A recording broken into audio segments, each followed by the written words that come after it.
राधा कृष्ण का मिलन तो बस एक बहाना था, दुनिया को प्यार का सही मतलब जो समझाना था। राधा के सच्चे प्रेम का यह इनाम है, कान्हा से पहले लोग लेते राधा का नाम है। प्रेम एक ऐसा अनुभव है जो मनुष्य को कभी परास्त नहीं होने देता, और घृणा एक ऐसा अनुभव है जो मनुष्य को कभी जीतने नहीं देता। इंसान का मुश्किल वक्त उसके लिए एक दर्पण की तरह होता है जो हमारी क्षमताओं का दर्शन हमें करवाता है। इस पूरे ब्रह्मांड में ऐसी कोई ताकत नहीं जो इंसान की इच्छाओं की पूर्ति कर सके, क्योंकि इंसान की इच्छाएं एक समुद्र के समान होती है जिसे कभी भी भरा नहीं जा सकता। अगर आप जीवन में असफल होते हैं तो आपको दोबारा प्रयास करने में कभी घबराना नहीं चाहिए, क्योंकि जब आप दोबारा प्रयास करते हैं तो आपकी शुरुआत सुनने से नहीं बल्कि आपके अनुभव से होती है। इस संसार में मनुष्य किसी भी रूप में बड़ा नहीं होता, बल्कि मनुष्य के पीछे जो ताकत खड़ी होती है वो ज्यादा बड़ी होती है। जिस व्यक्ति के पास संतुष्टि नहीं है उसे कितना भी मिल जाए वह असंतुष्ट ही रहेगा। स्वार्थ से रिश्ते बनाने की कितनी भी कोशिश करें वह कभी नहीं बनते, और प्रेम से बने रिश्तों को कितना भी तोड़ने की कोशिश करें वो कभी नहीं टूटते। जब हम स्वयं जीवन के शिल्पकार हैं तो चलो हम अपनी मुश्किलों को हराते हैं, जीवन में मुस्कुराते हैं। जो मन को नियंत्रित नहीं करते उनके लिए वह शत्रु के समान कार्य करता है। उससे मत डरो जो वास्तविक नहीं है, ना कभी था ना कभी होगा। जो वास्तविक है वो हमेशा था, उसे कभी नष्ट नहीं किया जा सकता। कृष्ण ने दुष्टों को भी अपनी गलती सुधारने का मौका दिया, क्योंकि वो किसी मनुष्य को नहीं उसके अंदर के बुराई को मारना चाहते थे। शब्द उतने ही बाहर निकालने चाहिए जिन्हें वापस भी लेना पड़े तो खुद को तकलीफ ना हो। जीवन में कभी भी किसी से अपनी तुलना मत कीजिए। आप जैसे हैं सर्वश्रेष्ठ है। बड़प्पन वह गुण है जो पद से नहीं संस्कारों से प्राप्त होता है। परायों को अपना बनाना उतना मुश्किल नहीं है जितना अपनों को अपना बनाए रखना होता है। हमेशा छोटी छोटी गलतियों से बचने का कोशिश किया करो, क्योंकि इंसान पहाड़ों से नहीं पत्थरों से ठोकर खाता है। रिश्तों को निभाने के लिए वक्त निकालिए, कहीं ऐसा ना हो जब आपके पास वक्त हो तो रिश्ता ही ना बचे। वक्त और अपेक्षा बदलते ही सबके असली चेहरे सामने आ जाते हैं, या फिर हम में कुछ कमी आ जाती है, या वो अभिनय अच्छा करने लगते हैं। जहां एक निराश मनुष्य किसी भी कार्य में उसका दुष्परिणाम खोज लेता है, वहीं जिज्ञासु और आशावादी मनुष्य हर मुश्किल कार्य में भी एक अवसर खोज लेता है। किसान की भी क्या मजबूरी है, यहाँ उसकी छत टपकती है फिर भी बरसात की दुआ भगवान से करता है। अध्यापक और जीवन में बस इतना ही अंतर है। अध्यापक उपदेश सिखाकर परीक्षा लेता है और जीवन परीक्षा लेकर उपदेश सिखाती है। घमंड में डूबे मनुष्य को ना तो स्वयं की चूक दिखाई देती है, ना ही दूसरों की कोई बात अच्छी लगती है। हमारे जीवन की सबसे बड़ा सौभाग्य आपको पता है क्या है? कि जब हम रूठ जाएं तो हमें मनाने वाला भी कोई होना चाहिए। पीड़ा जब होती है जब स्वयं को चोट लगती है, वरना दूसरों के तो सिर्फ रक्त ही नजर आते हैं, उनकी पीड़ा नहीं।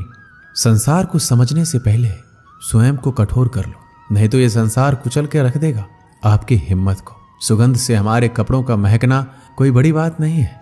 आनंद तो तब आएगा जब आपके आचरण से सुगंध आए। कथन तो मैं भी साधारण ही करता हूं, बस समझने वाले इसे असाधारण बना देते हैं। सूरज कितना भी तेज हो, क्या महासागर को सुखा सकता है? उसी तरह आशा का सागर एक असफलता से खाली नहीं हो सकता। किसी पर भी पक्का विश्वास नहीं करना चाहिए, क्योंकि नमक और शक्कर का रंग हमेशा एक जैसा ही होता है। इस दुनिया में अक्सर लोग किसी को याद करके भूल जाते, लेकिन उसका हिसाब लगाना कभी नहीं भूलते। किसी ने भगवान से पूछा कि तुम्हारे सबसे करीब कौन है? पता है भगवान ने क्या कहा? वो मनुष्य जिसके पास बदला लेने की शक्ति हो और फिर भी उसने किसी को माफ कर दिया। इस दुनिया में मैंने अपने काम से काम रखने वाले लोगों को भी देखा है। मैंने लोगों को बदलते नहीं बेनकाब होते भी देखा है। मुझे इस आकाश में ऊंचा उड़ना सीखना है, चाहे कितनी बार जमीन पर गिरना पड़े। अगर मेरे सपनों को पूरा करना है तो चाहे स्वयं से क्यों न लड़ना पड़े। दुनिया का सबसे कड़वा सच पता क्या है? खुशियां लाते लाते माँ बाप के चेहरे पे झुर्रियां उभर आती है। ना जाने भगवान मेरी ये कैसी परीक्षा लेता है। कठिनाइयां भी सख्त है और मुझे कभी असफल भी नहीं होने देता। हमारी जिंदगी का सबसे बड़ा इस्तेमाल इसे ऐसे किसी कार्य में लगाने में है जो इस जीवन के बाद भी दूसरों के लिए काम आता रहे। इस संसार में सभी लोगों का मृत्यु अटल है, पर वास्तव में सभी लोग अपना जीवन जीते ही नहीं।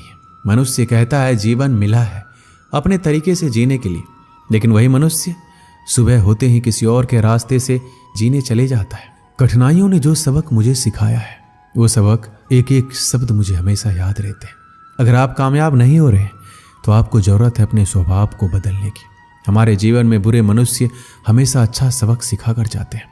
हमें हमारा रास्ता भी सही चुनना चाहिए, क्योंकि कभी हमारे इच्छित लक्ष्य रास्तों में ही मिल जाते हैं। सफल होने में आनंद तो तभी है जब सारी दुनिया आपको असफल करने पर जुटी हो।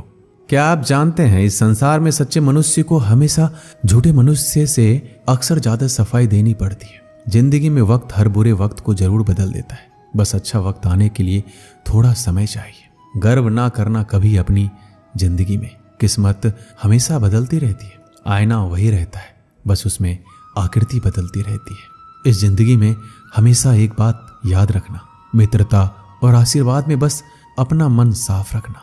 मुझे मित्रता करनी है इस समय के साथ, मैंने देखा है ये अच्छे अच्छों को पूरा बदल देती है। हर कोई चिंतित है मेरे ज्यादा बोलने से, और मैं चिंतित हूं अपने अंदर के निशब्दता से। जब तक जीना ना सिखा देती ये जिंदगी, आपको मरने भी नहीं देगी। मेरी जिंदगी एक चक्रव्यूह है और मैं उसका अर्जुन। मेरा पूरा जीवन एक बड़ी कहानी है और उसमें ऐसे हजारों पन्ने हैं जो मैंने अभी तक नहीं पढ़े हैं। कुछ करने की शुरुआत जीवन में ख्वाब देखने से ही शुरू होती है और वो ख्वाब पूरा करने पर खत्म। हमारे जीवन में खुद को पराजित करना किसी और को पराजित करने से ज्यादा अच्छा है। मेरे जीवन को सुलझाते सुलझाते मैं खुद ही उसमें उलझ गया।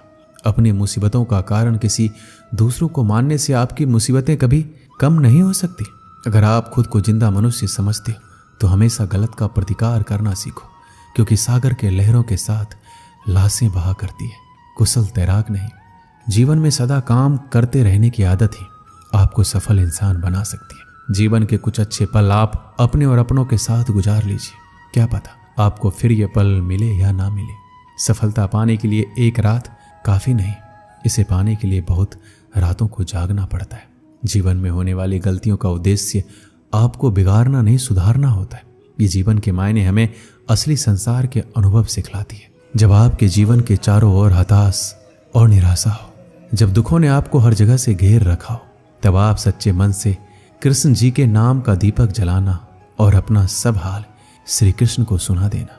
श्री कृष्ण स्वयं आपके सारे दुख हरने आएंगे। मनुष्य अपने सच्चे हृदय से जो दान दे सकता है वह अपने हाथों से नहीं दे सकता, और मौन रहकर हम जो कह सकते हैं वह हम अपने शब्दों से नहीं कह सकते। श्री कृष्ण कभी भी हमारा हाल नहीं पूछते। श्री कृष्ण अपने सच्चे भक्तों पर हर घड़ी नजर रखते हैं। प्राचीन समय की बात है, एक राज्य में एक राजा राज करता था। उसका राज्य खुशहाल था, धन धान्य की कोई कमी नहीं थी। राजा और प्रजा खुशी खुशी अपना जीवन यापन कर रहे थे। एक वर्ष उस राज्य में भयंकर अकाल पड़ा। पानी की कमी से फसलें सूख गई। ऐसी स्थिति में किसान राजा को लगान नहीं दे पाया। लगान प्राप्त न होने के कारण राजस्व में कमी आ गई और राजकोष खाली होने लगा। यह देखकर राजा चिंता में पड़ गया। हर समय वह सोचता रहता कि राज्य का खर्च कैसे चलेगा। अकाल का समय निकल गया, स्थिति समान हो गई, किंतु राजा के मन में चिंता घर कर गई। हर समय उसके दिमाग में यही रहता कि राज्य में पुनः अकाल पड़ गया तो क्या होगा। इसके अतिरिक्त भी अन्य चिंताएं उसे घेरने लगी। पर उसी राज्य का भय, मंत्रियों का षड्यंत्र जैसी कई चिंताओं ने उसकी भूख प्यास और रातों की नींद छीन ली थी। वह अपने इस हालत से परेशान था, किंतु जब भी वह राजमहल के मालिक को देखता तो आश्चर्य में पड़ जाता। दिन भर मेहनत करने के बाद वह रूखी सूखी रोटी ही खाता और पेड़ के नीचे मजे से सोता। कई बार राजा को उससे जलन होने लगती। एक दिन उसके दरबार में एक सिद्ध साधु पधारे। राजा ने अपनी समस्या साधु को बताई और उसे दूर करने का सुझाव मांगा। साधु राजा की समस्या अच्छी तरह से समझ गए थे। वो बोले, राजन, तुम्हारी चिंता की जड़ राजपाट है। अपना राजपाट पुत्र को देकर चिंता मुक्त हो जाओ।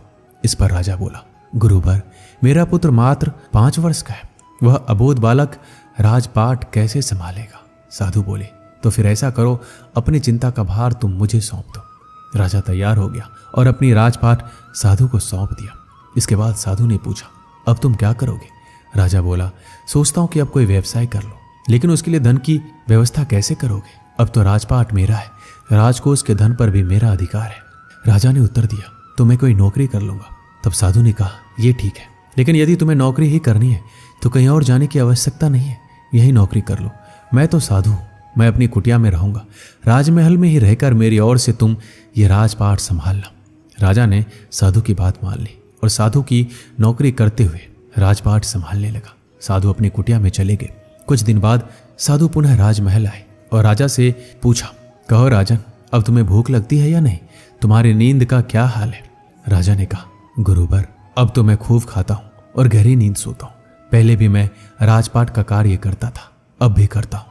राजा ने अपनी स्थिति बताते हुए प्रश्न भी पूछ लिया, फिर ये परिवर्तन कैसे? ये मेरी समझ के बाहर है।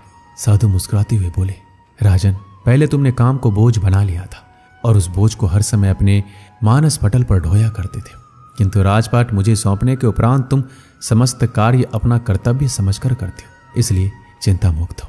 इस कहानी से हमें क्या सीख मिलती है? जीवन में जो भी कार्य कीजिए अपना कर्तव्य समझकर कीजिए, ना कि बोझ समझकर। यही चिंता से दूर रहने का मात्र एक तरीका है। दोस्तों, इस वीडियो में बस इतना ही। मिलते हैं अगले वीडियो में। अपना ख्याल रखिएगा। जय श्री कृष्ण।